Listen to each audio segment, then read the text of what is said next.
Olha, maiores informações assim do Rolls Royce está dentro da pasta. Aqui tem um pouco do contexto. Eu vou dar uma introdução breve. Se trata de um empreendimento patrocinado pela Medtronic Foundation em 4 países: África do Sul, Índia, Estados Unidos e Brasil. Tem o objetivo de colaborar com a Organização Mundial da Saúde na redução da mortalidade prematura, né, 30 a 69 anos. E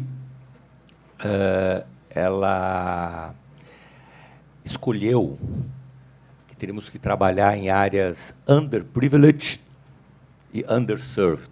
A primeira pergunta que eu fiz quando me abordaram foi: puxa, não podia ser Curitiba, Florianópolis, um lugar assim que vocês vão ter os resultados mais rápidos em 2 anos? Não, o desafio é esse.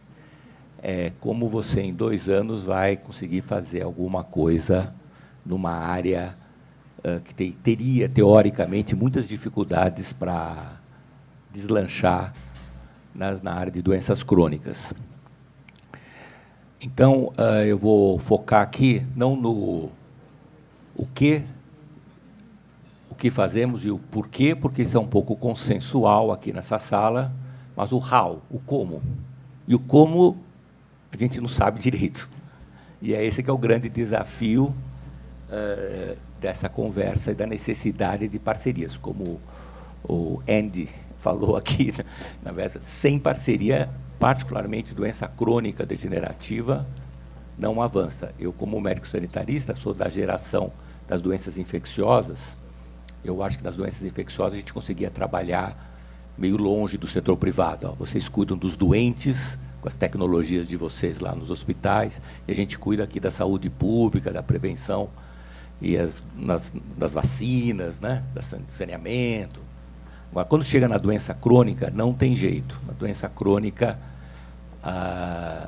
é uma oportunidade única de você trazer junto o setor público e o setor privado. Por quê? Porque os dois sozinhos não vão conseguir tal tamanho do desafio e da complexidade de fazer isso realmente acontecer. Ou seja, o que quer realmente acontecer? Controlar hipertensão, diabetes, colesterol em níveis não clínicos para evitar evolução para lesões microvasculares e macrovasculares. Então, esse é um desafio enorme. Aqui mesmo, no nosso panfleto, está escrito assim: taxas de hipertensão e diabetes são mais altas em mulheres, né? Eu estava ouvindo aqui o Mark dando a introdução, o Andy falou de 40% que não sabe o que é diabetes. Se vocês pegarem os dados de mortalidade, nessa faixa de 30 a 69 anos, morre 2 vezes mais homens do que mulheres. Não aparecem nas taxas os homens e as mulheres. Eles não sabem que estão com diabetes, com hipertensão, estão trabalhando, são chefes de família e são os que morrem. Então, temos um desafio enorme de atingir setores, inclusive, da população que não costumam usar o sistema público de saúde. O único acesso que eles têm seria o sistema público, nas suas empresas, como trabalhadores pobres, e no horário de serviço o sistema não está preparado para atender esse subgrupo da população. Então, esse já de cara é um desafio que a gente tem. E a Medtronic quando chegou no Brasil, ela escolheu 2, ela já veio ela foi no Ministério da Saúde, e desse primeiro contato com o Ministério da Saúde, já vinha a ideia de ter 2 projetos no Brasil. Então, desta negociação com o Ministério da Saúde, se escolheu 2 estados: o estado de Minas Gerais, o estado da Bahia. A segunda etapa foi conversar nesses estados com as secretarias estaduais de saúde, já envolvendo as secretarias estaduais de saúde, quais seriam as regiões desses estados que teriam essas características de underserved, underprivileged, para fazer o projeto. Então, a Bahia sugeriu a região de Vitória da Conquista, fica no sul da Bahia, uma cidade mais ou menos de uns 350 mil habitantes, mas uma região grande, é um centro de uma região de quase 1 milhão de pessoas. E Teófilo Otoni, que é uma região muito interessante de Minas Gerais. Eu sempre achei que o Vale do Jequitinhonha era a região mais pobre de Minas Gerais, mas não é. é o Vale do Mucuri, onde fica Teófilo Otoni, onde ainda a gente tem citosomose, onde a gente ainda tem reservas indígenas com pouco contato, por incrível que pareça, isso dentro do estado de Minas Gerais. E uma população extremamente pobre, uma região, uma economia que vivia da agricultura de subsistência, que está sofrendo o impacto do clima, quer dizer, então tem seca, tem uma dificuldade enorme de produtividade do próprio campo, e que o governo anterior resolveu fazer uma faculdade de medicina lá no meio. O Teófilo Otoni fez uma faculdade de medicina lá, acabou virando uma principal fonte move a economia da cidade, a Universidade Federal do Vale do Jequitinhonha e Vale do Mucuri.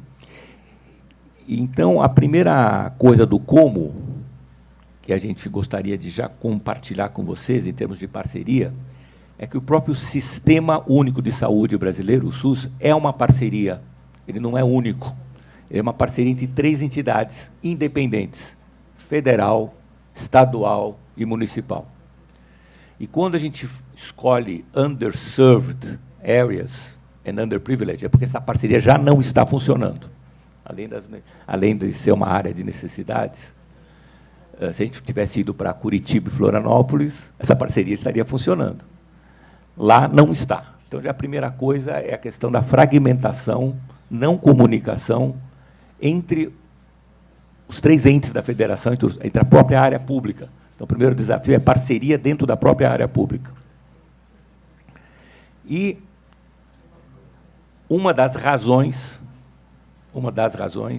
dessa dificuldade de coordenação de ações de diferentes entes estaduais são as agendas políticas e eleitorais diferentes de município, estado e federal, quando, inclusive, as datas das eleições são diferentes e, de 2 em 2 anos, mudam os principais atores dessas parcerias. Então, você demora um ano para se entender, para combinar as coisas.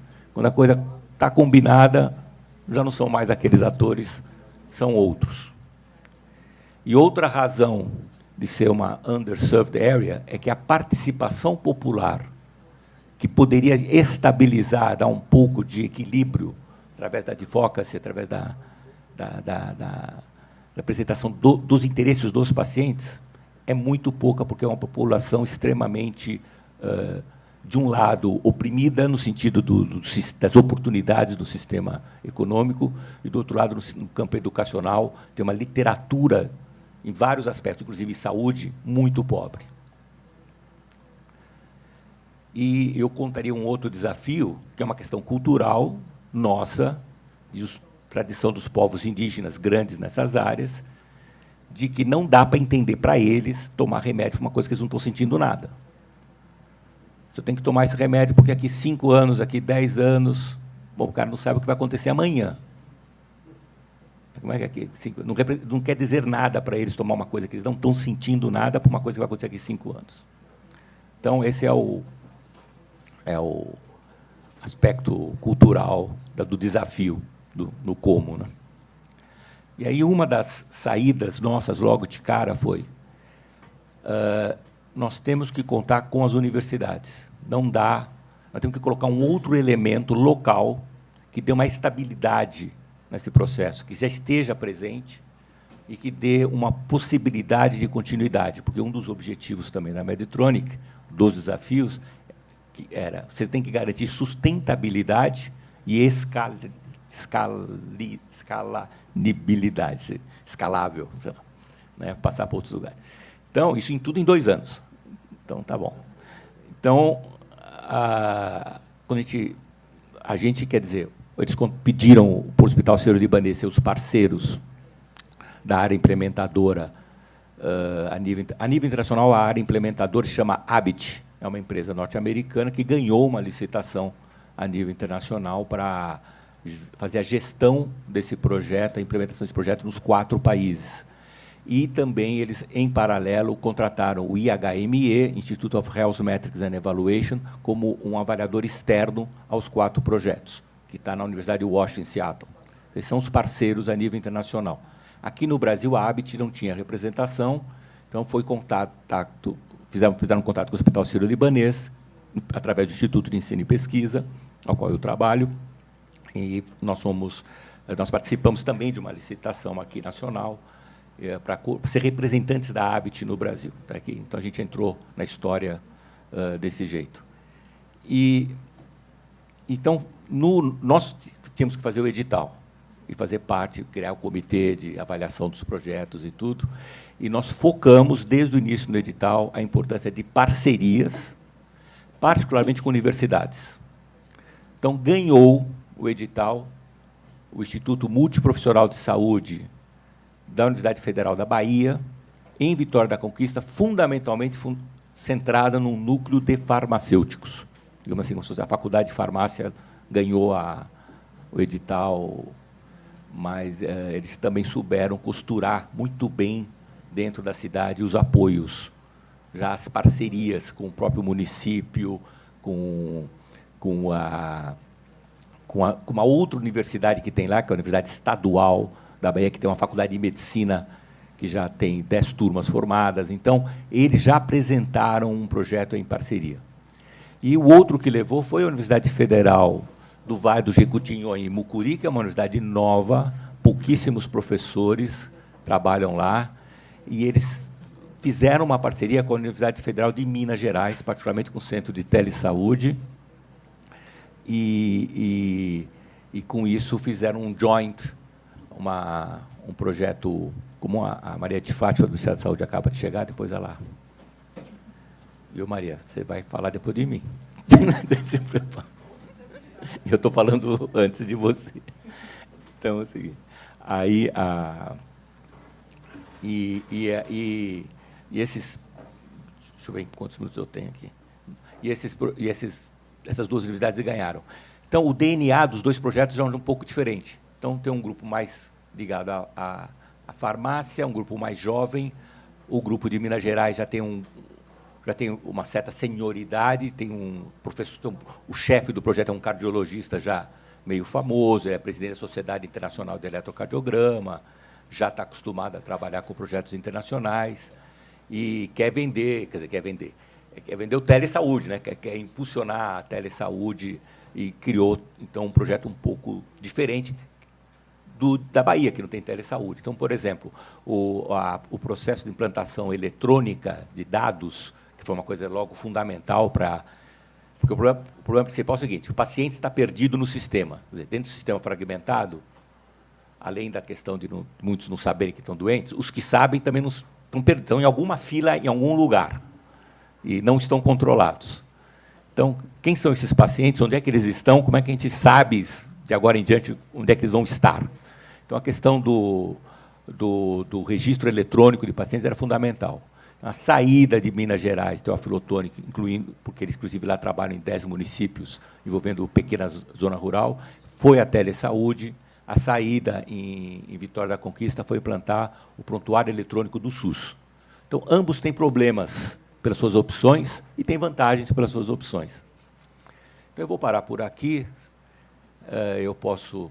Isso aqui dá para ficar falando 3 horas sobre isso. A gente já está no primeiro ano, estamos indo para o segundo ano, já temos algumas conquistas em termos de estrutura, de resultados. Estamos começando, esperamos que agora, nesse segundo ano, seja o ano de começar. Digamos assim, primeiro ano foi, vamos colocar a coorte de pacientes dentro do sistema eletrônico. E agora, no segundo ano, vamos monitorar, ver quanto a gente está conseguindo monitorar e qual é o nível de controle que nós estamos atingindo. Se a gente conseguir terminar, depois de 2 anos de projeto, sabendo isso, já é uma grande coisa, e contando com os senhores para continuar os próximos passos, ou implantar coisas parecidas em outros lugares. Então, eu paro por aqui e estamos à disposição depois para mais conversas e mais detalhes. Obrigado.